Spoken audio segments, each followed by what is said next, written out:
Live us. All right, hold up. Let me get up Audacity. You have the audacity to run Audacity? Yeah, I know. This computer is awesome. Ugh. I need to get a haircut. My hair's getting all up in my face. As long as it ain't getting all up in your grills, you're fine. If it's any consolation, my hair is so long that I can actually stretch it so far down that I can actually put it in my mouth. Oh God. Oh, my hair hasn't been that long. That bad. Okay, all right, hold on. I look like some kind of weed smoker. You kind of do almost like a stereotypical stoner. People have my sister, my cousin, my best friend. All of them have said that I look like Shaggy from Scooby-Doo. My mother, my brother, my sister, and my friend, and the other.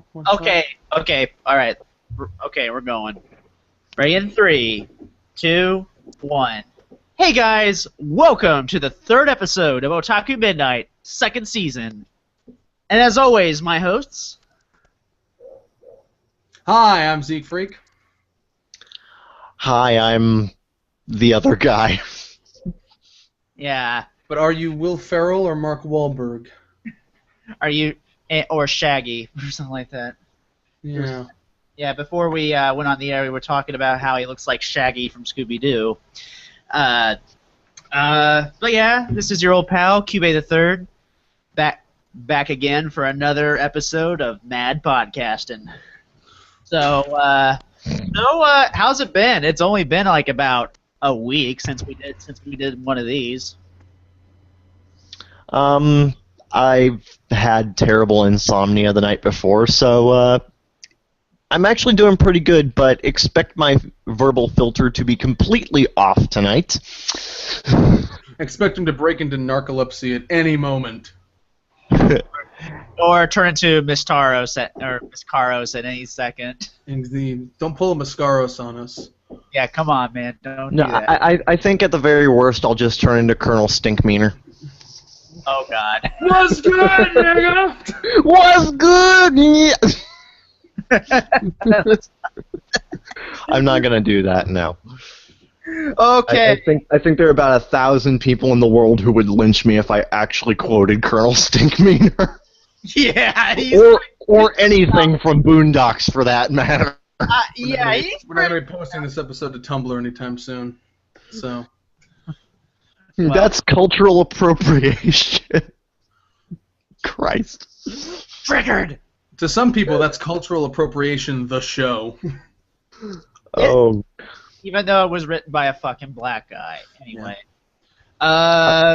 I'm sorry. Boondocks was brilliant. Your argument is invalid. Considering all the Wiggers who don't realize Riley is a parody of them, maybe they have a point. Yeah. That's true. That is true when you think about it. Why do things always have to end up like this? Because he's a bitch. I have a hard time because I'm one of the few Season 4 defenders. It wasn't that bad. I thought Season 4 was fine. I didn't appreciate how they aired episodes out of order, so the last shot of the entire show is Riley getting chased out of town by retarded kids, but... Now Yeah. we can't use the word retarded. That's ableist slur, you bastard. Well, there's retarded. What am I supposed to call them? If there's retarded, I call them retard. However that went, I can't remember. Alright, back on topic, whatever topic we have. What's the topic, Cube? Well, the main topic of tonight, we're going to be talking about, what was it again? It was going to be about it's about emotional manipulation. We'll be getting to that on the second segment. For right now, Zeke, do you have some news for us? Like, besides one I kind of want to rant about? You can start ranting about it. I'll look for things. This is going to be fun on the burn. Okay, so what got announced recently? A FLCL, a Fully Cooley remake. I was And about to say, it's Fooly Cooly, you little fucking shithole! come on, man, I'm not that weak. Was that Come on, I'm confirmed? I not thought that was just a rumor. Check your pronunciation privilege, cis scum. Okay, let's not go too far with that. Come on. Was that confirmed or was that just a rumor? No, I It confirmed. it's basically confirmed at this point. It was in Production IG's initial press release saying that they had gotten the rights to the series, which does include a full anime remake. Cool. I mean, you know, Well, wait, did they have the right to make an anime remake, or they say they're going to? They basically all but said that they're going to. It was pretty specific. yeah. Hmm. Can I just say this? Is it wrong that I don't want a remake of this? Because I feel it's perfect as it is, and I never really felt like, you know, I needed more Fully Cooley or anything like that. I felt like it was... I don't really care. Like the fact that a remake would exist does not affect the original in any way. Oh, no. But it's like- I'm not saying that. I'm not saying that. You know, that... I'm not saying, like, oh, it's going to be bad. It's going to be, like, bullshit and all that stuff. No, yeah, the original still exists, and that's perfectly cool in the game. But, you know, but for some reason, I feel like this is only done so that way they can get that Western money, y'all. Yeah. I feel like this is Something only actually- done for Western money. Something Well, I guess I am glad they want our money for once. Yeah, in the press release, they did specifically say the main reason they're doing this is because the series is extremely popular in its foreign versions, particularly in English-speaking countries like America. It's that Barbara Goodson's son. She's so talented. Yeah. Personally, with the remake, I actually want to see one specific angle expanded upon a little bit. Who here's read the Fooly Cooly manga? I haven't. I heard it's way different though. I haven't, but Brady, continue. It's a much. Did it take 18 years to come out like the Evangelion manga did? It kind of did. Manga of Gainax shows never have a good track record. Just look at Gurren Lagann. I kind of like it when manga adaptations go in completely different directions, like the Eureka 7 one. That's like completely different. I really liked the Fooly Cooly manga. It went in a much darker, more brutal direction than the original series did. Like, it's been a long time since I've seen Fooly Cooly, so I've forgotten the names of the characters aside from Haruka. Haruko, whatever. See, I can't even get that fucking thing right. But For some reason, the boy's name is on the tip of my tongue. Now it's Naota. Naota, yeah. Naota, thank you. Yeah, in the manga, there's actually a scene where Naota actually beats his dad to death with a baseball bat. Seriously? I mean, it did get pretty dark in the anime a little bit too, when it got like real violent for a second. It was mostly zany. It was mostly zany and played for laughs in the anime. With the manga, it tended to slow down and do a lot more. It tended to do a lot more slowing down and being a little bit more introspective and having some more overt dramatic violence. Oh shit! Played pretty straight. Like the whole Naota being his father to death thing. His father's dead. Yeah. Like Holy dead. Straight up dead. Yeah, and it's treated pretty seriously. shit. Is it really though, or does it only seem more serious because Spanish Flea isn't playing in the background? That seems like something Gainax would do. Or they would do Yeah. something like that. Oh my God, yes. I mean, I don't even know. Okay, do continue if you were having more to say. Yeah, but with I'm sorry, my people are interrupting me IRL,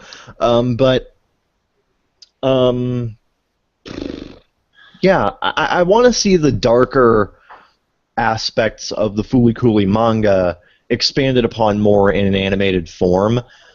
It's probably going to be another completely different reinterpretation of the original, but I want to see them go for the sort of darker and more mature style that the manga decided upon, because I felt that that was something that did need to. I felt it was a very intriguing angle that needed more time to be developed. Yeah, if they do a reinterpretation or they look at it from a different angle, I can see value there. If it's just going to be a shot for shot remake, it's like, well, then what's the point, really? It's like the Psycho remake all over again, which I think is still by far the worst thing I've ever seen. We have words. We have words. What do you mean? The what remake? I'm saying I disagree with you, you cretin. Oh, what do you say? Because it's black. Because it's not. That's not what I said. That's not what I didn't say. Oh, let me guess. Because it's the color. No, that's not it. And you know, the funny thing is, we've had this exact conversation before, and you said that exact thing before, and now my rebuttal is the same. I never said that. No. Okay. What was it then? Oh, I forgot. I don't remember exactly the details, and this isn't the Psycho podcast, so. Well, yeah. Well, we do talk about movies sometimes. This is Otaku Midnight, guys, not Alfred Hitchcock Midnight. I don't know. I mean, there could be an Alfred Hitchcock Otaku out there somewhere, I guess. Well, yeah. Hold up a sec. Holding up. Still holding up. Status alert. Held up. Okay. Toe Bukata had domestic violence charges? Huh.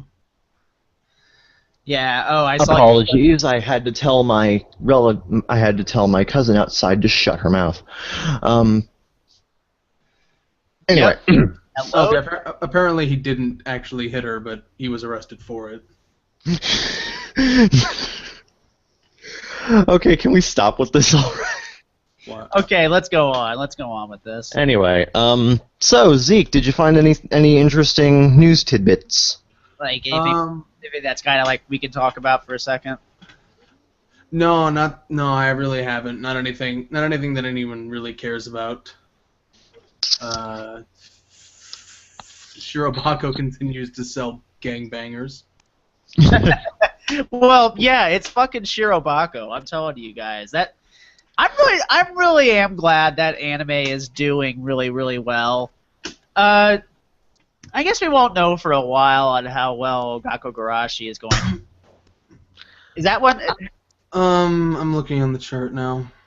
I think that one's going to sell well in Japan. It seems to be one of those Madoka Magica level sleeper hits.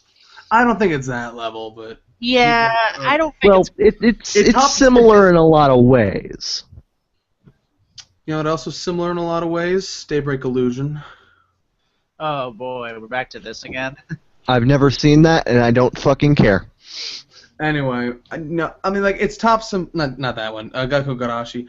It's topped some popularity charts and whatnot, but popularity charts don't always equal sales. Yeah, I know. Like, I mean, like how Hestia was like so mimetic, but it didn't translate the sales for dungeon. For is it wrong to pick up girls in the dungeon? Mm-hmm. The answer is we don't know because he never really gave a conscious effort to. Yeah. I think the only reason everybody was crazy about Danmachi was because Hestia's hot. Well, yeah. It's fucking Hestia. What do you expect? Lolly big boobs. Only she's not a loli, though.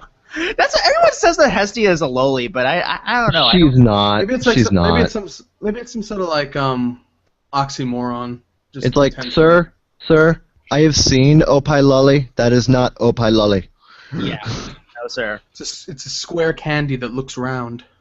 Yes, but if you want Opai Lolly, search up noise dojins. All shall be revealed. But or you could watch Aiken. No thanks. No. It's okay. There's That only is- like I 5. watched an anime labeled Aiken.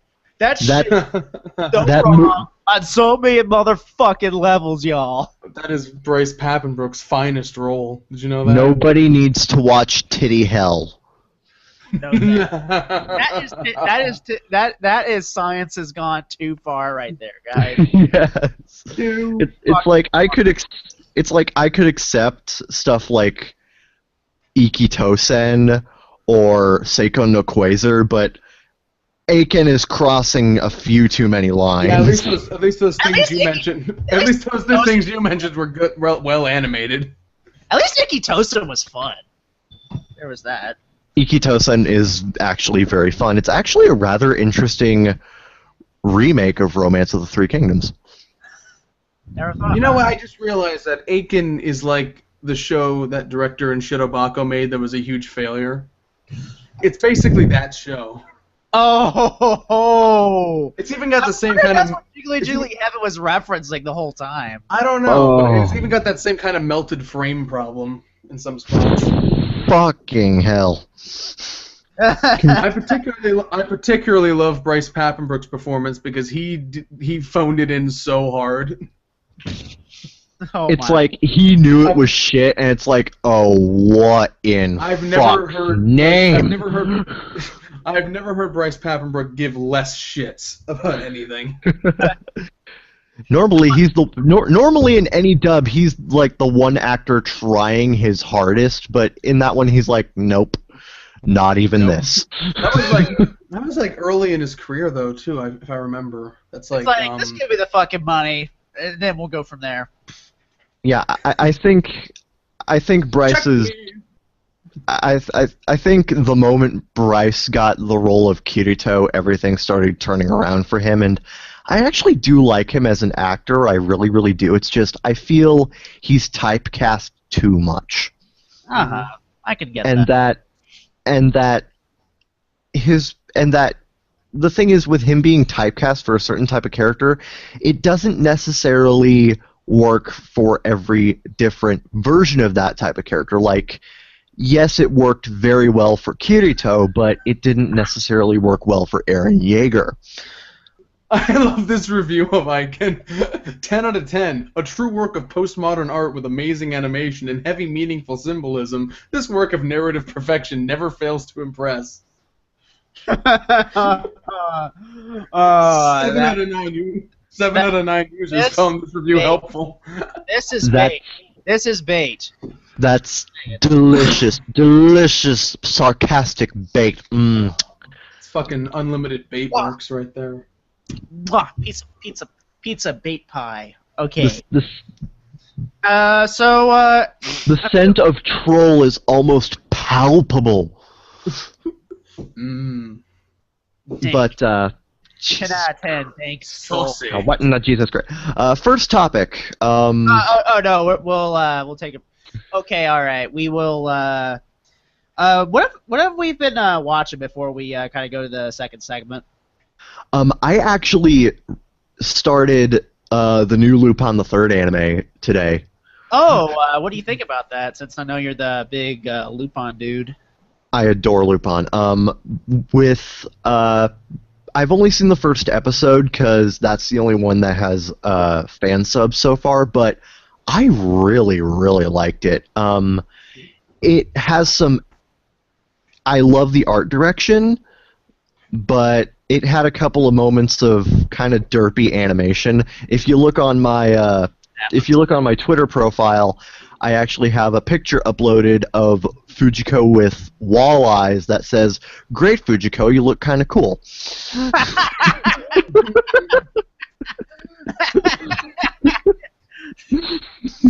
Oh my god. I had to. But it's actually first episode was actually really good. A little fast paced for my liking, but I felt that considering all that they had to do within a 20-minute time frame, they did well. And the new character that they have, Rebecca Rossellini, I think she is just an absolutely perfect counterpart and foil for Lupin. She just fits the series like a glove. She's fantastic. I really want to see more of her. Oh, that's cool. Awesome. Because I heard a lot of people complaining in the YouTube comments of the trailer that introduced Rebecca, saying, "Oh, I don't like her voice. It's got that typical moe cutesy voice to it." But the moment you see her character in action, you're just like, "Oh, I want more of you. Gimme." Holy fuck! A new Starcade finally. She's seriously. Yes. God damn it, JonTron! I'm busy, John. Don't stop it. We're busy. No Starcade until after podcast. Fine. I'm sorry. It's just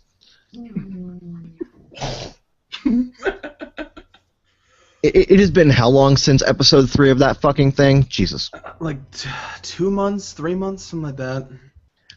The one thing you think John will actually be able to update consistently. Anyway, so anything else you've been watching, Kev? Aside from that, the same stuff as usual. My marathon of Shirobako, Prisma Ilia, and Gakko Gurashi. Weren't you watching Fist of the North Star yesterday? Yeah, talk about that for a second, about the 1986 movie. Yeah, I was watching that one, yeah. You can't find the best version of anymore? No, because I'm not sure if it's a rumor or if it actually happened, but apparently there's an early... reports vary from saying it was from 1992 or 1994, but there was apparently an early pre-release rental version of the VHS that Streamline Pictures released that accidentally featured the uncensored Toei version that was shown during the first couple of weeks of the film being in theaters in Japan. And this was apparently also the version of the film that Streamline Pictures showed in theaters? In small art house theaters. Uh-huh. Right. And apparently there are a bunch of... There are apparently just a small handful of really dedicated Fist of the North Star fans trying to find this mythical VHS tape. And if you actually look in the movie, I don't think a lot of people have actually noticed this, but the Toei Animation actually left in a couple of uncensored frames during the censored scenes. Like, there's one scene where there are actually 2 consecutive uncensored frames where a guy's skull pops out of his mouth. Holy fuck! With brains being splattered out the back. Fatality. Fuck yeah, fatality. Okay. And how if you look closely during Mr. Hart's death, you can actually see his large intestine fly out. Right. But what about the movie itself? Oh, the movie itself is fucking awesome. Yeah, I've heard that, I was a big Fist of the North Star fan back in the day, and for some reason I've never seen the Fist of the North Star movie, and I feel like I've kind of done a disservice to myself for not seeing it. The movie is a fantastic adaptation. It's definitely a lot different, but it keeps the same general story beats. You have Ken meeting up with Sheen, with Sheen giving Ken his 7 scars and taking Yuria away. Uh-huh. You have the entire Rouse story arc there. You have Ray getting his revenge on Jagi. You have a little bit of the Hokuto brothers storyline in there. Unfortunately, Toki's completely absent. Yeah, you got rid of Kung Fu Jesus. How dare you? But I'm serious. You thought Kenshiro was Kung Fu Jesus. Look at his brother. He fucking looks like Jesus. But yeah, it's a fantastic adaptation. It's surprising.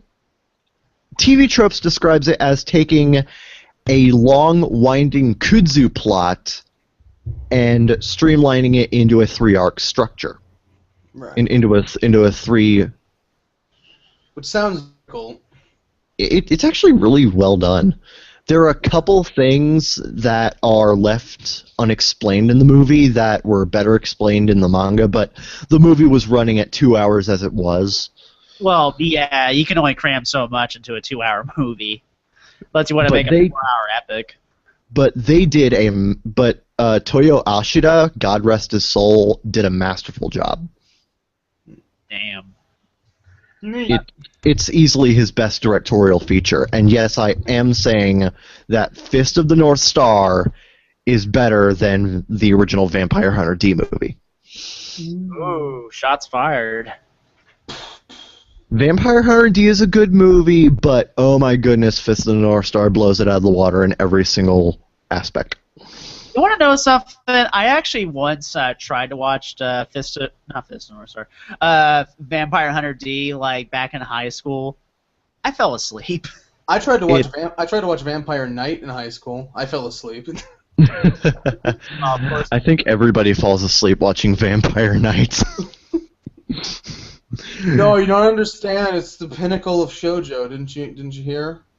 I'm sorry. The pinnacle of shoujo was, is, and always will be Sailor Moon, Cardcaptor Sakura. Oh yeah. Okay, basically anything by Clamp. Well, yeah. I didn't realize Code Geass was shoujo. Well, they only did the designs, buddy. I know that. Actually, with Code Geass, one of the writers for Clamp actually did do some writing work for Code Geass in season 2. I also didn't realize that Holic was shoujo. It is.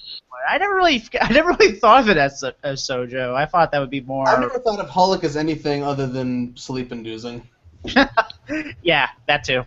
Except when Todd Haberkorn's talking, then it's amazing. I'm If someone could just compile a list of all his like a clip show of all his dialogue, like, sorry, it's gonna be but better than the show itself. I'm sorry, but when it comes to Holic and Tsubasa, the anime adaptations are, to put it bluntly, terrible. Yeah. The manga is really the only way to go with those. So I've heard. But then I won't get to hear Todd Haberkorn. Tough shit. His frantic ramblings. You can imagine him. Oh, I imagine him plenty.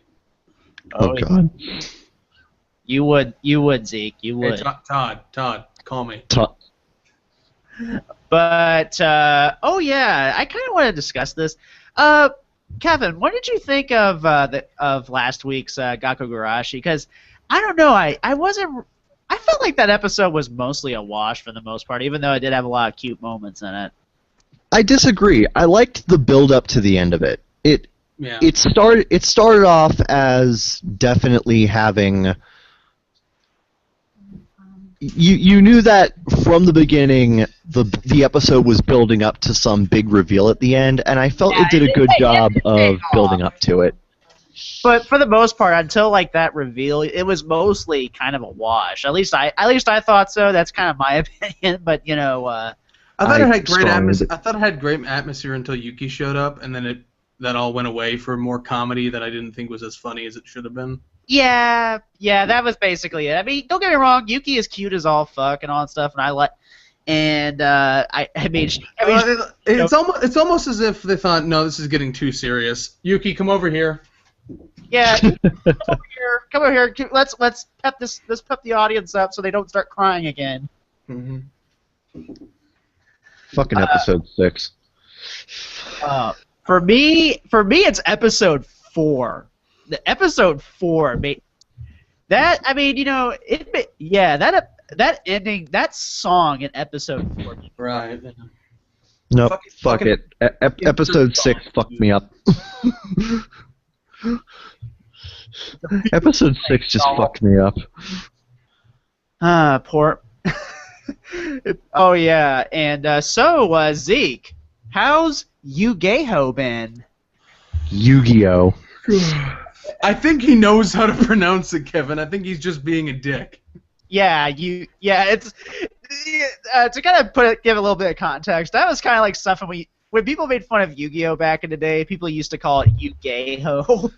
Yeah, you cut out. It froze up for me for a second. That's how bad your joke was. It froze my computer. Okay, Bastard. okay. So how's your Yu-Gi-Oh marathon going? Good. I just passed episode 112, which means I'm halfway done with the original series. He Oh, watched 12 episodes in a single day. Yeah, yeah. I watched 12 episodes last night, in addition to the 2 ordinary simulcasts I do normally on Sundays, but for some reason I delayed it to Monday. That was just How his face has not melted from the sheer hot radiating cheese is beyond my realm of comprehension. well because the subbed version is significantly less cheesy is the answer really. well, yeah, that's true. Implying Yeah. there is any part of Yu-Gi-Oh that's not cheesy as fuck. I mean, I'm sorry. I'm gonna being take a too stand harsh. here. I do understand. I'm being too harsh. I do understand that the original Japanese version does have a lot of subtleties, but it's still campy. Can't. I think once you inject yourself into this world and accept the fact that every conflict is going to be solved with trading cards, you can take it a lot easier. I think high hurdle to jump over, I know, but once you accept that, you start embracing it and you take it almost as seriously as the characters themselves do. But Jeez, what was that rotating? and as for me, I mean, outside of like, the usual anime I've been watching, I've basically been marathoning the shit out of Walking Dead and all that stuff. So there's that. Mostly because of Gakko Gurashi. Yeah, Gakko Garashi. Yeah, that's partially why that I'm kind of been on a huge zombie kick, as I would say. One minor rant before we kind of break and do a second segment. Go for it. I really do not like the term binge watching. I like the term marathon a little bit better. What do you guys think about the term binge watching? I I don't say care. marathon. I say marathon too, but I really don't care. Yeah, I don't know. I mean, binge watching just sounds kind of dumb for some reason. It's kind of like Bay for whatever reason. It, Yo, it Bang, kind of gives. wanna binge watch? Yo, want to do some Netflix and chill, yo? I'm not sure binge watching Fringe, in which case you can fringe watch. Okay, that one I will accept. What? Netflix and chill jokes. Yeah, I think the big problem I have with it is that the term marathoning gives the image of, like, the Boston Marathon without the bombings. I mean, it feels. Like in terms of like a running marathon, basically. Yeah, whereas binge watching gives you the mental image of an alcoholic who's down on his luck and has nothing but his trusty bottle of Jameson to keep him company. Oh, I see. In my head, I get the image of like a Vegas showgirl who's like eating a shit ton of desserts and then throwing them up in the bathroom. That's the image I get. Yeah. For the record, I have had Jameson whiskey. Pretty good. I mean, I guess they call it marathoning because you feel so accomplished when you're done. Like Yeah, when I'm caught up with fucking Yu-Gi-Oh, I'm like, can somebody give me a fucking medal? That's how proud of myself I'm feeling. Yeah. I just want to throw this out here. Am I the only person on this podcast who drinks? Nope, I drank. Yeah, on occasion. I drank. Okay, good. I mean, I did a whole entire fucking drunk cast, so there's that. Oh yeah. Yeah. Let's just say I learned my lesson from that one, but you know. He's the sentimental drunk. Hello, welcome to the Rumcast. Okay. Did I ever tell you guys what you mean to me? Yeah, but yeah, guys. Zeke, What? your crotch What? looks like applesauce. You should go see a doctor. What? Okay, all right, guys. Well, that's gonna do it for this first segment right here on Otaku Midnight, second season, and we're out. and I shall return. Well, I'd hope so. Lovely. Lulls at Holocaust. Oh, fuck. Something I actually wanted to mention on when I was talking about Fist of the North Star during that first segment was I love how the movie plays with perspective. Perspectives. Yeah, because I'm not talking like point of view perspective. I'm talking like things in the world of the... Let me explain it using an actual scene. There's a scene early in the film where we are introduced to both Bat and Lynn, and they're being chased by a bunch of thugs, and the thugs eventually stop them, and one of the thugs tries to crush Lynn under his foot, and I'm back. when he initially tries to crush Lynn, his foot pretty much takes up the entirety of her body because she views it as being something she can't handle. It's a much bigger problem than she can deal with, so it appears much bigger than she is. But when we see it from both a neutral perspective and Kenshiro's perspective, because Kenshiro comes in shortly thereafter, his foot is seen to only take up about 1/3 of her body, and I just love how it plays with perspective throughout the entire movie. Like, If you hadn't told me that, I would have assumed it was a continuity error. it definitely looks like a continuity error at first. It's one of those things that actually becomes more apparent upon rewatching it. But when did they crush man's skull between thighs like sparrow egg? I actually do need to rewatch Wreck-It Ralph. I have it on Google Play. I got it for free. Oh, nice. Nice. Yeah, back when Disney was doing their whole Disney movies Anywhere thing, back when that Hurry service before he goes launched. back into the vault. Shut up. Oh, I They hate that shit. they offered Wreck-It Ralph digitally for free through Google Play, and I only got a Disney Movie Anywhere account so that I could have Wreck-It Ralph on Google Play. Awesome. All right. Let me just get another sun kissed, and we'll start the second segment. Yeah. Oh, well, only one. What? Yeah. What's that, Zeke? Only one, he said. I said sun-kissed would be great with you can have a sun-kissed float. That'd be great. I wish. I once did make like sun-kissed smoothies back in like elementary school. Well. Bad, actually. Yep. Yeah. All right. Oh, man. Yeah. Fucking root beer purists need to learn some alternatives. But yeah, that's actually one thing that I wanted to talk about during the first segment, but it just completely slipped my mind for some reason. Maybe it has to do something with the sleep deprivation. It has something to do with fucking... Sleep something deprived of, yes. that something. Indeed.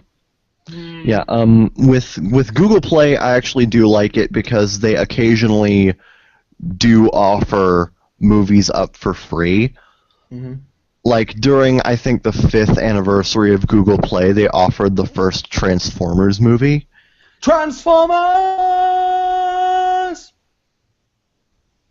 The Michael Bay Transformers movie. Oh, never mind.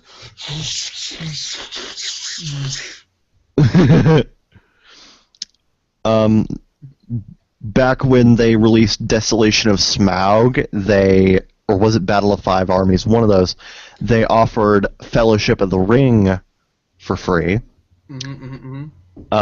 Recently, they offered this Christian movie called All Creatures Big and Small, which I have yet to watch, but I do have it.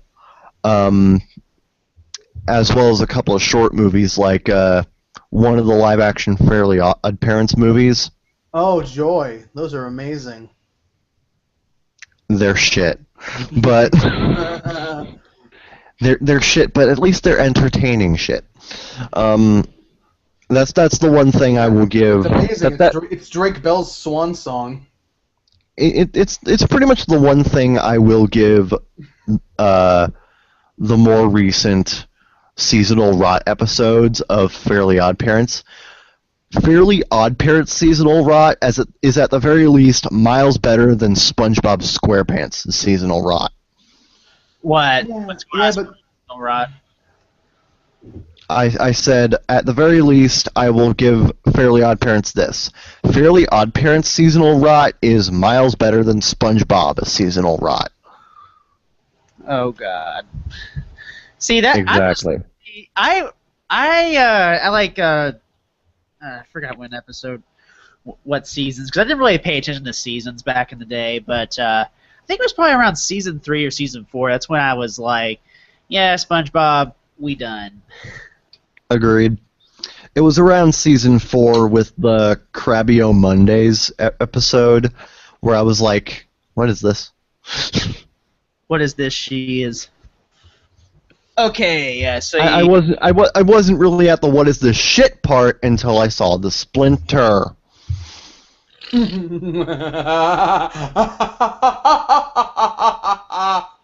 What? It's just a splinter, dude.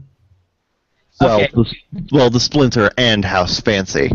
Fucking toenail ripping. Okay, you guys ready for the second segment? Why not? Okay, Kevin, you good? Of course. Okay. All right. Okay. All right. Ready in 3, 2, 1. Welcome back to Otaku Midnight, and tonight we are talking about something that we kind of see to seem a lot like in the anime reviewing, and it's certainly a term we see a lot whenever when Jun Maeda is mentioned or when something sad happens in an anime. Emotional manipulation.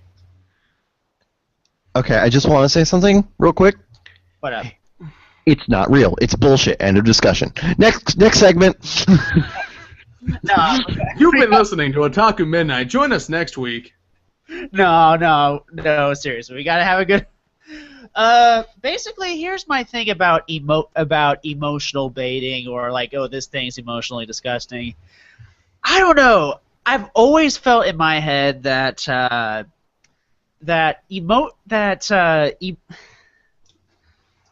hold on. Zeke, you're pretty much the writing expert here, so I'll let you go first because you can probably articulate better than me. Right. So what's your opinion on emotional manipulation? It's very much the same as the edginess conversation we had before on Bakugaijin show, where it's when a show is trying to evoke an emotional response in the viewer, and there's a disconnect, and it's just not happening for some people, but they're aware that the show is trying to get to rile them in some way, so they accuse it of trying to manipulate them, but what it usually means is that they're cynical pricks who weren't into the show to begin with. That's how I've always kind of felt. Like, the only time when I feel like that term is valid, this isn't really necessarily like, movies or anime or whatever. It's in commercials. Yeah. It's when fucking Ginger McBitch Tits is trying to get you to donate for animal cruelty, and then she takes all the money herself and runs. Yeah. Okay, let me finish this before y'all can joke about it. See, emotional manipulation to me is if you want a prime example, ASPA commercials or any commercial that has that sad song with those sad animals in it. Oh, that goddamn thing. That goddamn scam. I hate that shit. I mean, here's the thing. I'm a huge animal person and all that stuff. But for some reason, when I see that shit, I'm just like, Oh, that's just a big fucking mood killer. I'm sorry, but that is emotional manipulation right there. Yeah. I just don't think that the term doesn't. The term can't apply to fiction. Like, it applies to real things where people try to appeal to your emotions to deceive you in some way. Or Yeah. trying to deceive you, or not necessarily deceive you, but try to coerce you into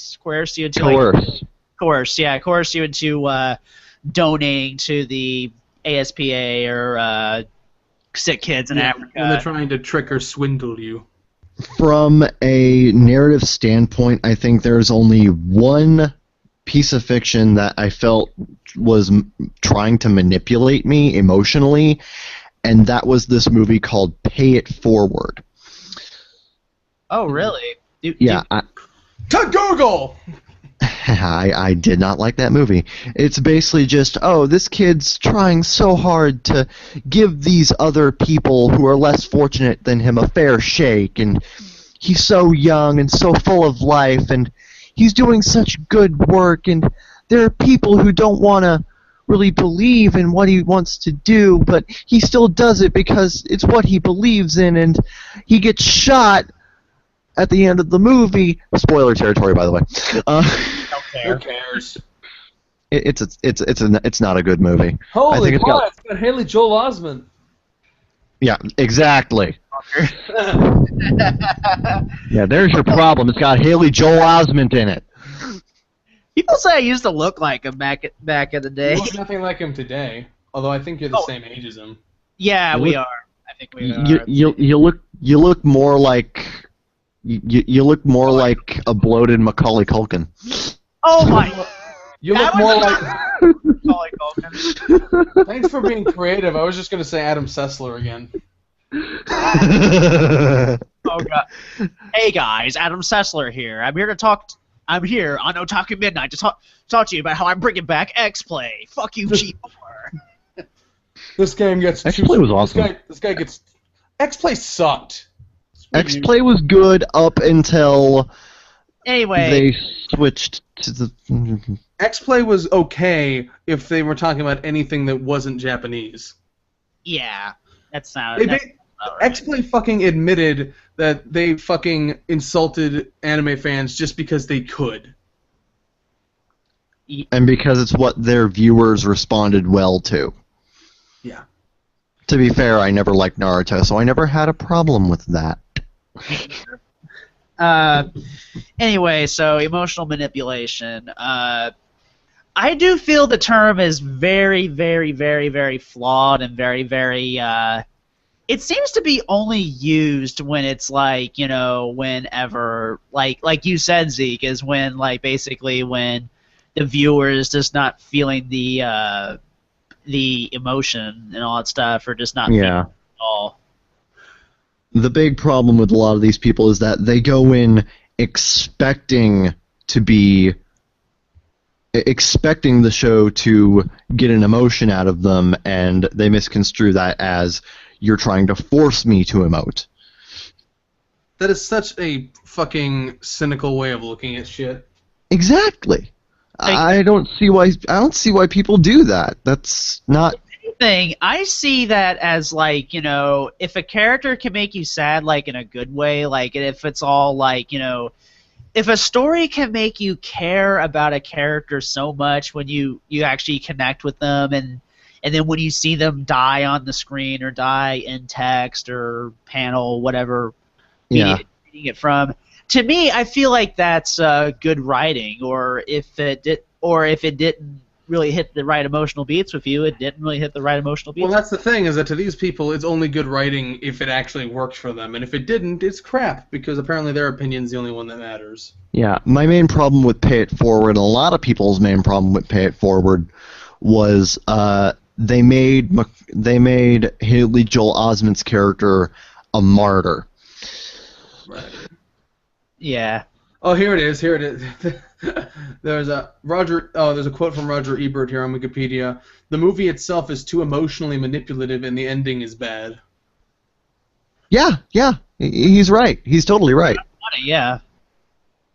that's one of the few areas where, yeah, where where emotional manipulation is actually completely accurate, because they make the main character into such a martyr of, it's like, he died for such a good cause. He was such a noble soul, and they got all this Yeah, that sappy feels a lot. That feels a soap lot like opera shit going on. That feels a lot like character shilling. Yeah, It like is character or shilling. soap opera or soap opera operatic writing, I guess. It's when they're not talented enough to make you like a character naturally, so they have to they just have to list reasons why they're so awesome. That's exactly what they did in the movie. Yep. Exactly. The character was boring, all except for what he was doing.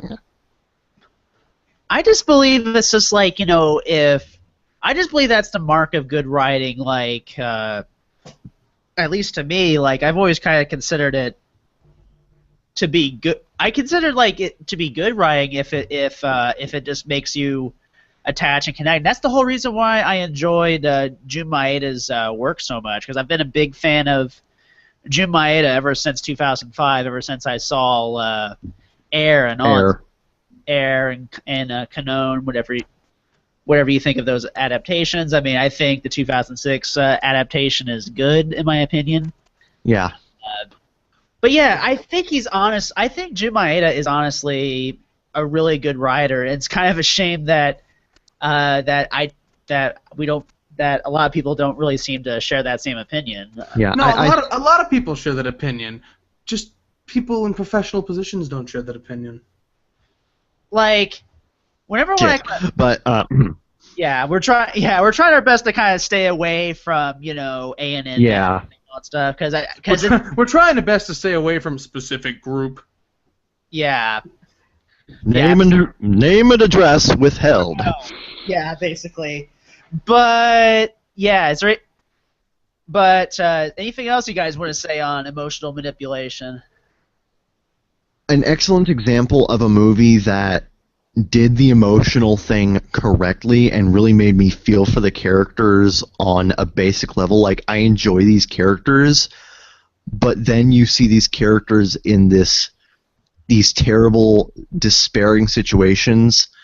It's not an anime, but it's a very recent movie, Inside Out. Oh, very good movie. Let's talk about that. Although it didn't make me cry, but that movie just broke my heart. Oh my god, that is oh my god, I love that movie. Yeah, that movie is great. I think I might buy that on Blu-ray when it comes out.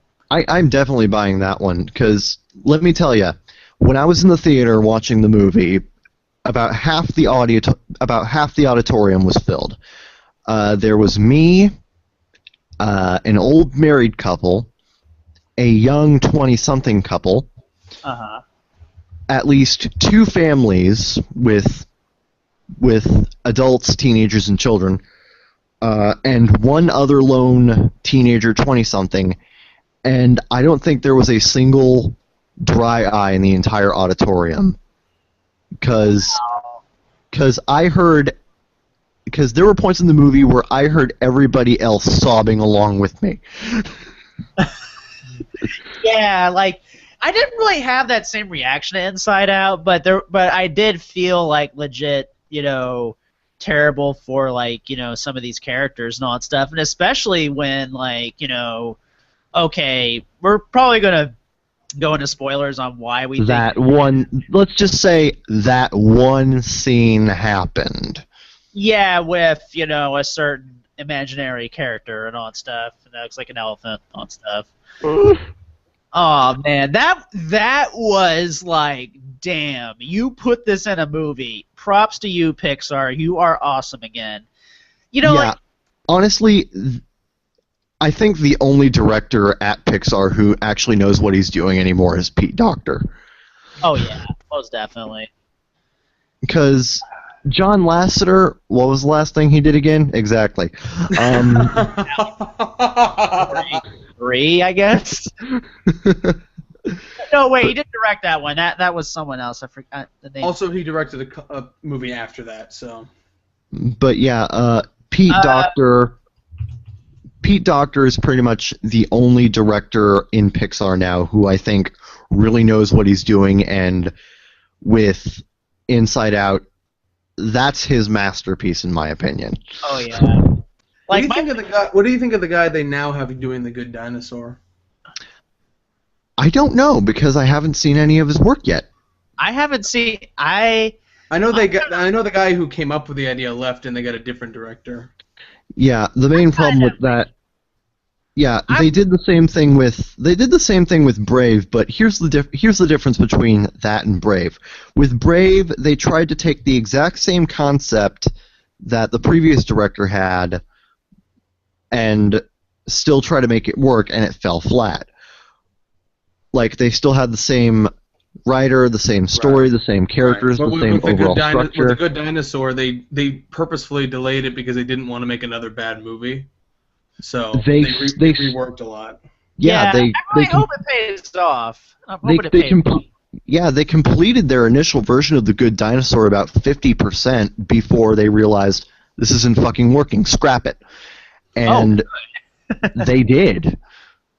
Yeah. And I feel that's actually something that Pixar hasn't been doing a lot of lately. Is doing QC. You're basically franchise milking. I'm looking at you, certain movies. The director is Peter Sohn. He did Iron Giant. Oh, No, that's not director. That's animator. Never mind. Director. This is his first directorial feature. No, he was director of Partly Cloudy. He was the director of the U.S. dub of Ponyo. oh, Oh. He's worked on great movies, though. He's worked on Iron Giant, Osmosis Jones, Finding Nemo, Incredibles, Ratatouille, Wall-E. Osmosis Jones, yeah, the animated bits. You know what? That's like 80% of the movie, so 80% good. 60%. 70. Okay. okay. It seemed like I thought this stuff was going to go on a little bit longer than I thought it was going to be. Oh, Partly But, Cloudy was a short film. I didn't even know that. Yeah, I guess this is going to be kind of like a short. This was probably one of our shorter main segments, but Yeah, I think the whole thing with emotional manipulation, it's pretty simple. It's a lot of the people who use it now are going in expecting the writer to try and get an emotion out of them, and because it doesn't work, they misconstrue it as you're trying to manipulate me, which is totally wrong. I think it's that once you go into something with that level of a cynical mindset, I think you need to take a step back and reevaluate whether or not you're all that passionate about what you're doing. yeah, that's basically my thing. It's just like, if you're passionate about what you're doing, then you shouldn't try to swing everything down and all that stuff. Yeah. Reduce everything to buzzwords. Yeah. Oh, and here's another word, and this is basically from that same guy. There was a review for what was it, Psychono or something like that? Oh, yeah. Emotionally disgusting. I want to talk about that. What does that even mean, emotionally disgusting? Oh, yeah. Oh, it was Zach's review of Psychono, yeah. Yeah, Psychono. That also produced... There are other phrases in that I took a liking to, like proto-moe. Proto-moe. I'm sorry, I was away for a moment. I missed something. No, there was yeah, we were talking about emotionally disgusting. Oh, that. Yeah. What does that even mean, or what does that even mean? Like, what kind of thing does that even invoke that term to be used? That is really dumb. Well, to me, it just says I don't like this show, so I'm just going to bash it vehemently and all that stuff. Yeah. It's basically, I don't like this show, but I'm going to try to say it in the most pretentious way possible. Yeah, I'm just looking through it. You can keep talking. Because I remember there was one particular phrase that I just loved.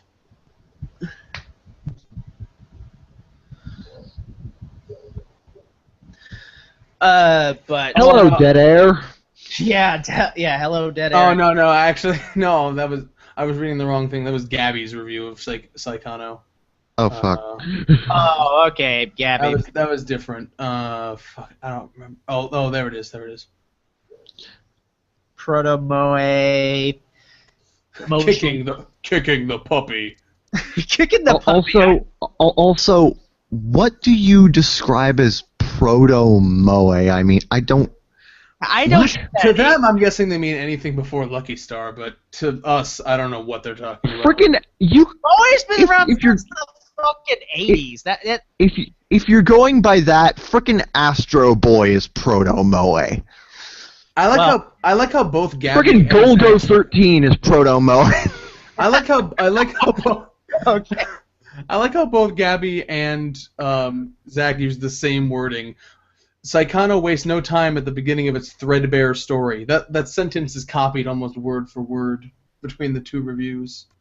Although Gabby liked it more than Zach did. Wow, it's almost like a hive mind. Yeah. I love this pain fetishism. Pain fetishism. It's Psychono trying to contain its pain fetishism to just the two lead characters. It's possible the show would have had something to work with. But it's in such a hurry to rub your nose in melodramatic angst that there isn't a single character in the show who isn't part of some horrible tragedy in italices. Oh, and that's another thing too. A lot of people like to riff Too long didn't read. melodramatic. I didn't like it. Fuck you. Isn't that ironic? Fuck you, She's Star. dead. Aren't you sad? Oh, I love his quips. Oh, Oh yeah, they're so not clever at all and completely fucking dumb. I'm sure they're so clever if you actually agree with them. That's one of the show's slimy little secrets. It isn't just a badly written tilt-a-whirl of hilariously manipulative tragic scenarios. I just don't know, what makes, a good tragedy. So I always kind of think to myself, wow, I guess they must think Shakespeare is like the most emotionally manipulative person ever. Are you crying yet? You'd better be crying. This show wants you to be crying. And yet these are the people who parade Madoka Magica as being one of the best anime of the past decade. Which it is, but It is. I won't deny that it is, but The show's emotional hooks are so obvious and thudding. hold on. Thudding? Thudding. Stunning. Thudding. Thudding? The over-the-top melodrama and tragic circumstances are stuffed into these 13 episodes like a dangerously overfilled clown car. Aren't I so funny and charming? No. Can you hear the crickets? Can you hear the fucking crickets? Okay, all right. I know. I said we weren't gonna like. I'm sorry, but if By the way, I forgot how long this review is. This is quite the rant. I'm sorry, if you mean he basically takes the entire time of that review saying over and over, I don't like crying and you shouldn't either? This is made with terrifyingly low resolution, a digipaint nightmare made to look good on CRT TVs and nowhere else. Okay, that's a legitimate complaint. That is because nowadays It's just the douchey way that he words it. No. Let me talk. But yeah. I mean, that is a good point right there because most early 2000s anime doesn't really look good when you watch them nowadays. There are a couple that look okay, but Yeah, I think like anything before 2005, it kind of looks a little meh-ish, a little bit. Ayori generally look pretty good. I love Yeah, it did. I love this. The one saving grace Psychono has is that it's unintentionally hilarious. It's a trial to watch. It is an endless phantasmagoria of crying, screaming, wailing, chest-rendering heartbreak and tragedy. I have a thesaurus. It's an endless phantasmagoria. It's an endless thesaurus. thing. That's the thing. You gotta use a fucking thesaurus to be fucking smart. Oh, that was the one. That was the phrase I was looking for. This is dysfunctional tragedy porn. Can we talk about that real fast? Tragedy porn.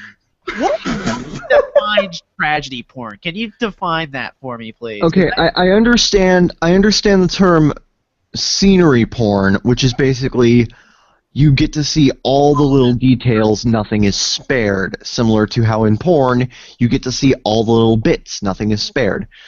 You get to see the ins and out. If you really want to get technical, you get to see the ins and outs and all that. With tragedy porn, it's like there is absolutely no logical. My problem is that there is no logical correlation between the two. It's completely dissonant. My problem is that the phrase itself is completely contradictory to what he just said. Tragedy porn, with the porn part, implies that there's a catharsis to it, that you're meant to enjoy it. But earlier in the same review, he calls it emotionally manipulative and says that the show is trying to make you cry and all that stuff. It's like, come on, cry, or is it trying to make me jack off? Oh, yeah, I got that now. So, basically what we can come away from this with is he has no fucking clue what he's saying. Okay! Da-da-da-da-da-da. But anyway, so overall, final thoughts before we move on to the third segment. We've pretty much said everything. Yeah. I like applesauce. No, about. Basically, my thing is, I feel like it's kind of a dumb, flawed term. If you want my honest opinion, it's a flawed term that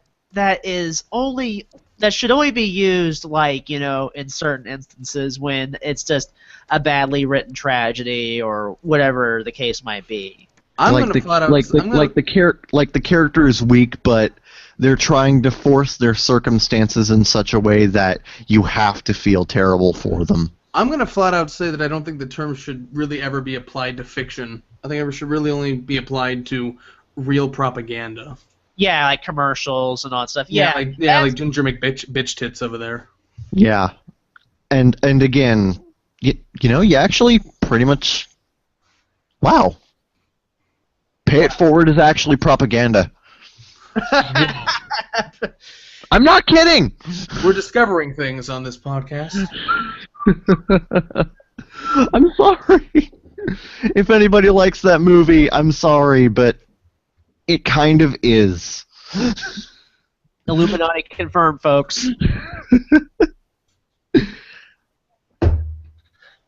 Okay, we'll take a break and we'll get back with our third segment, I guess. Okay. We'll be right back. Okay, Otaku Midnight will be right back. All right. By the way, Jekyll said he was going to write us an email. Oh, cool. Yeah. Keep those lines open. Don't touch that dial, unless you're calling us. Okay. Guess I'll... Why do we still say that? Because TVs don't have dials anymore. I don't know. That's just kind of like one of those terms that kind of sticks. How did you guys learn to talk like that? We talk TV. You talk some TV? We're talking TV. President lives. Kill the Grand Poobah. Eliminate even the toughest stains. No one here ever saw Alien Apocalypse with Bruce Campbell? No, I have not. Did I ever tell you like what he said about that? He actually said, "Well, it was a piece of shit." I'm not surprised. Bruce Campbell's a guy who does a lot of favors for friends. You know? That's basically Evil Dead in a nutshell. Evil Dead and all of his cameos in the Spider-Man movies. Mm-hmm. Yeah. He's a classy dude, so there's that. He's a cool guy. I like to imagine think it was the same back. I like to imagine it was the same character holding different jobs. yes. Yes. Yeah, I think it's very difficult to dislike Bruce Campbell in any major capacity. Yeah. I want to see him and Jay Leno have a chin off. We're never going to let go of Jay Leno's chin, are we? I wish I could, but it's just so long. Like, I haven't found common ground to get out of it. I remember South Park making fun of that, like, back in its early episodes. It had, like, a chin that was, like, this fucking long. Remember that episode of South Park where they were in hell and hell was covered in breasts? But when they showed breasts on an actual humanoid being or an actual woman, it had to be censored, but all the other breasts, all the disembodied breasts could be shown uncensored. Wow, they really got... Wow, I'm surprised FCC didn't, like, get all, like, holy shit butter. Remember that breast monster from Space Dandy? That entire... got censored. That entire episode was basically just one gigantic middle finger to the FCC. I watched a rip after that aired. I watched a rip of it that was uncensored. I don't know where it came from. I don't know where. They probably spliced in footage from the Japanese broadcast. Yeah.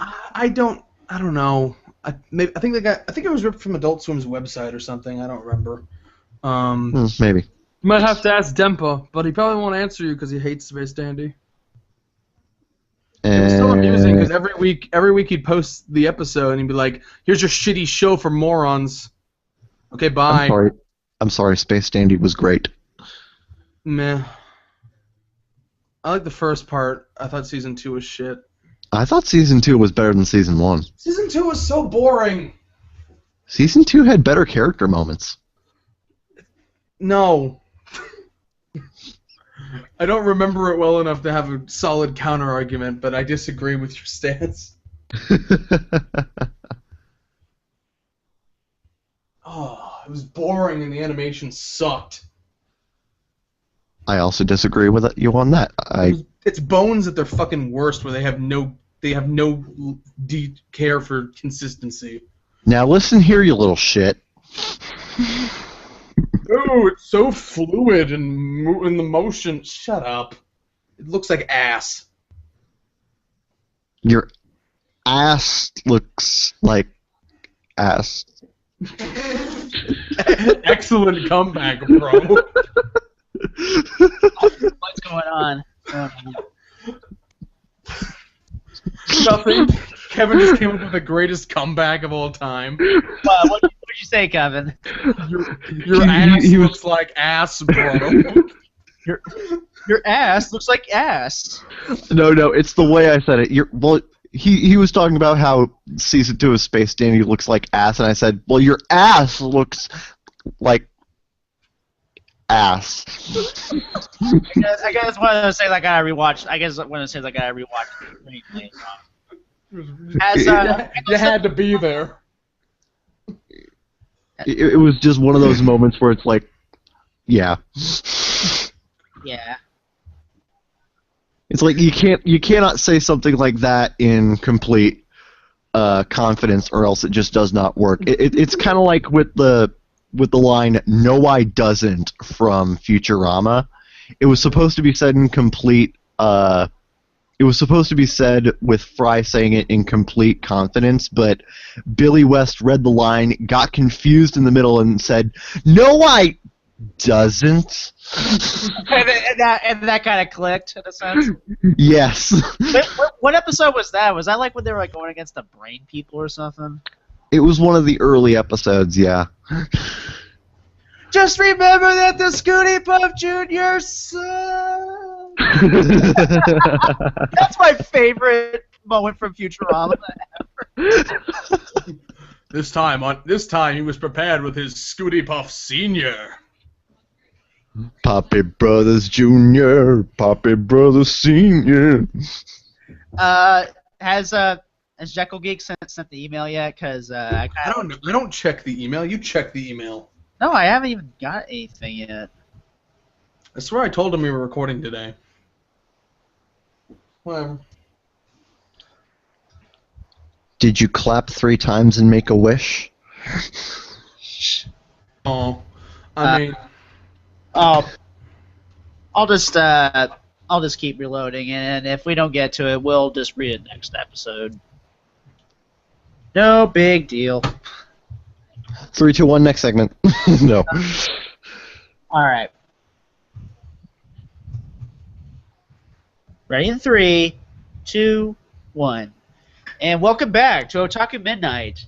In the absence of possibly, in the event of like no email, I came up with a third segment micro topic that came up when a friend of mine linked me this video of Japanese people talking about otaku and all that stuff, and I had these two watch it for this show and all that stuff, and I think it's a real interesting video. I'll link it down below once this segment is finished. Or I forgot how it said, but okay. So basically, their opinions of this. Granted, this is just a small sample set, so this doesn't represent all Japanese people and all that stuff. I'm pretty sure there's still some Japanese people that are like, oh, those damn otaku. Their butts, whatever. those damn otaku not stealing all our jobs. Yeah. The Yeah, one thing... let me just say, I'm not finished yet. Basically, from this small sample set, it was like for the most part pretty damn positive and all that stuff. And I really hate how these Western outlets like to say like, oh, otaku is a bad word. You shouldn't call yourself one while you're in Japan and all that stuff. But because all these Western outlets have like this 1985 mentality, it's weird. Or 1989 mentality when the Miyazaki Otaku killer. That's what I meant. I just forgot what year it was. Yeah, it was 89, I think, if I remember correctly. It was the summer of '89, and I just had my hernia checked out. Yeah. Oh. Like, okay, Yeah. So I thought it was a really, really good video, and I think one thing is for certain, I've always kind of knew for the most part that otaku hasn't really been a disparaging term in a while. At least I think so. But so I know you guys have watched it, so whoever wants to go first, Dude, like based striped shirt coon though. Yes. Yes. Everybody likes the striped shirt coon, but with that video, I really liked the fact that they focused specifically on the younger generation when interviewing these people. Because, of course, if you tried to interview the older generation, they'd have the stereotypical response. So by focusing on the younger generation... Also because the older generation's not going to be doing street interviews. They never leave their office buildings, so, you know. Zeke, stop being offensive. Excuse me, it's salaryman culture.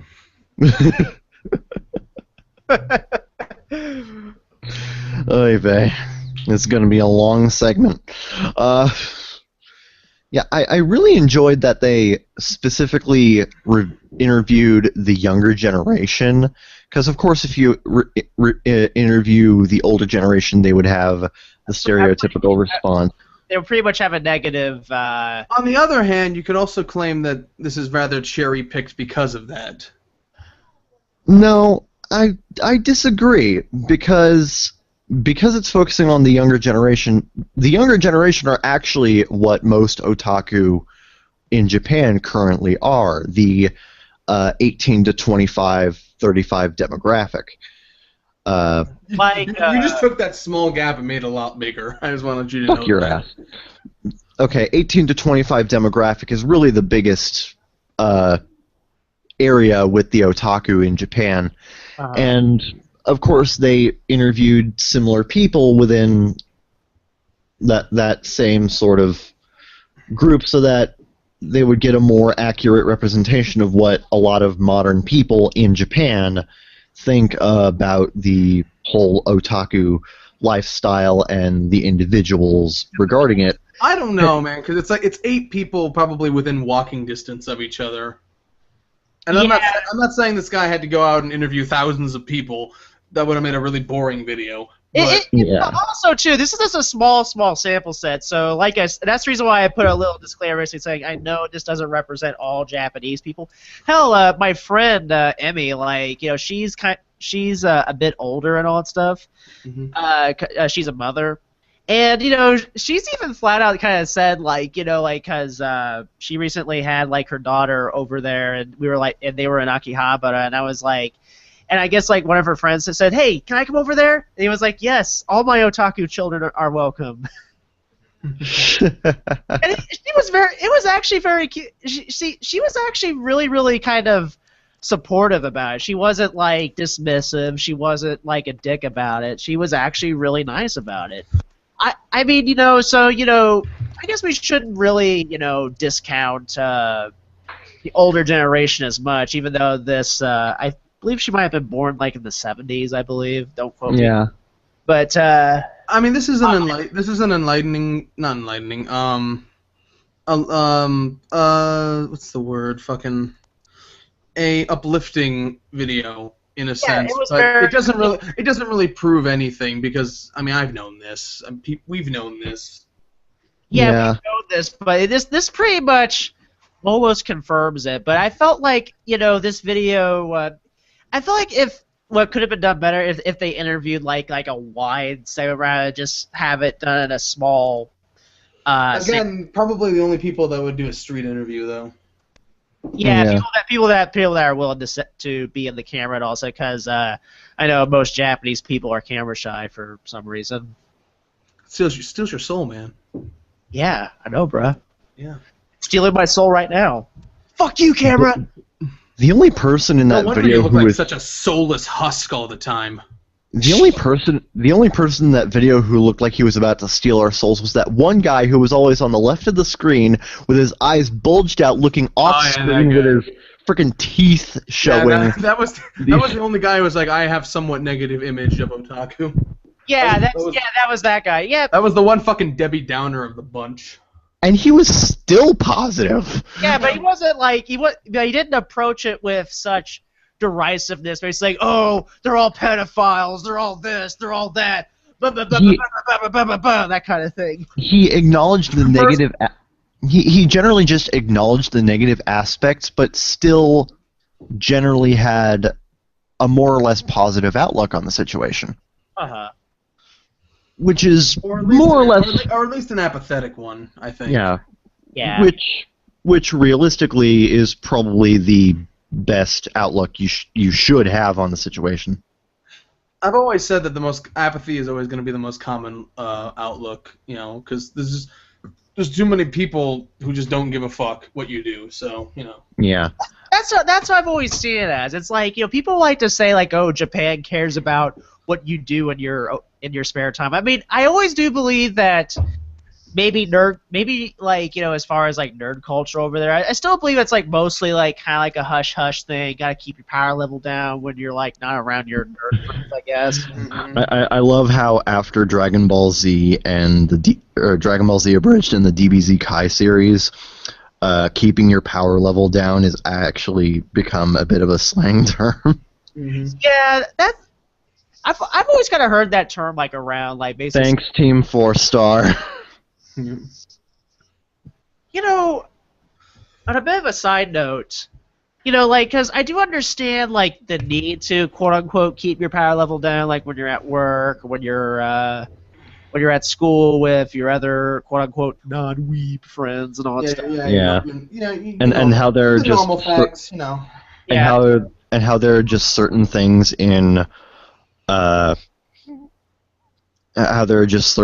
in public discourse that you just do not show your power level for at all. Like on the Pharrell Williams It Girl video, where the so-called It Girl was a lolly, someone actually said, "You're showing your lolly power level, dude. You're not supposed to do that."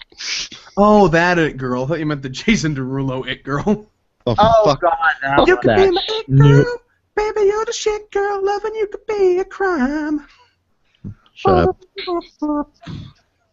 But But yeah, I never really understand the need to be like, oh man, I gotta keep my power level down. I don't want people knowing I'm a freak and all that stuff. I do like the idea of someone who thinks that consciously, though. like they just go into work, it's like, okay, time to hide my power level.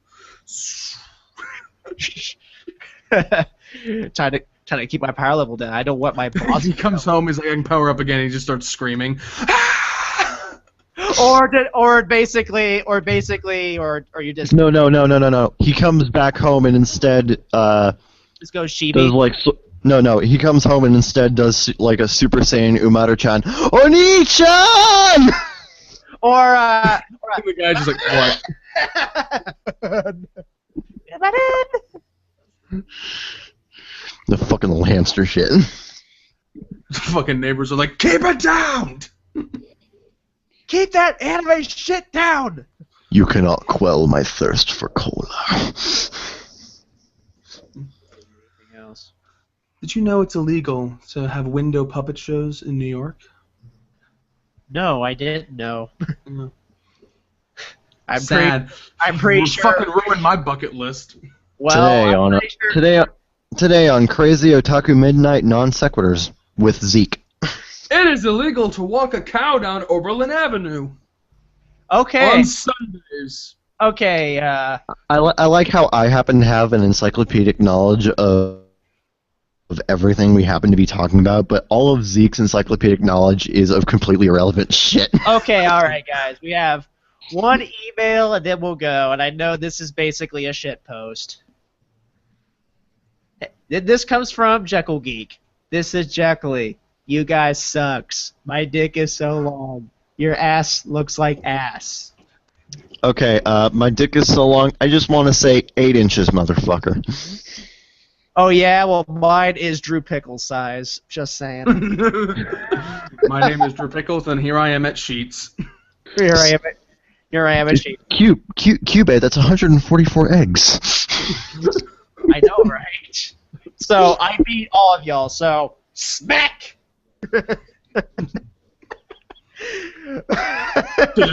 Dick smash. Oh, by the way, that is 8 inches half-mast.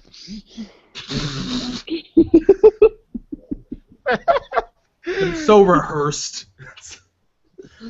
It's gotten to the point where I feel bad for people who actually do have 8-inch dicks because they can't be honest about it because that's so synonymous of lying now.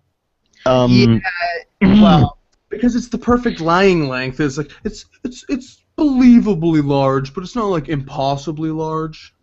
Yeah, imagine that. yeah. Somehow we started talking about dicks. Thanks, Zeke. I didn't do anything. It was fucking Jekyll. Jeez. Thanks. We're talking about dicks. I hope you're happy, buddy. Yeah. Mine All are the those, gutter Jekyll. yeah, all those people who happen to be lying about having 8-inch dicks. What would happen if one of those people happened to actually be telling the truth? I don't know. We should probably find one of those people. Yeah. Well. So, guys, that's the show. The email address is Otaku Midnight. That is spelled OTAKU MIDNITE @gmail.com.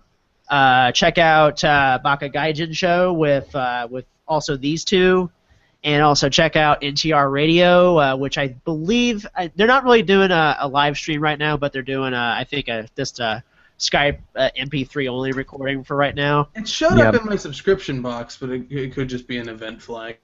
Yeah. Apparently, the whole thing that went down with NTR Radio tonight was basically the invites were not working, so they just switched it over to Skype because the invites weren't working. But yeah, that's the reason why I always use the links. I just DM you guys the links. Except when you don't and you call my fucking phone. Well, that's only like when I have to. That's only when I have to, man. Mm-hmm. Yeah, well. Yeah, well, nothing I can do about it. But yeah, guys, I hope you guys enjoyed listening to the show, and we'll return in the week after next.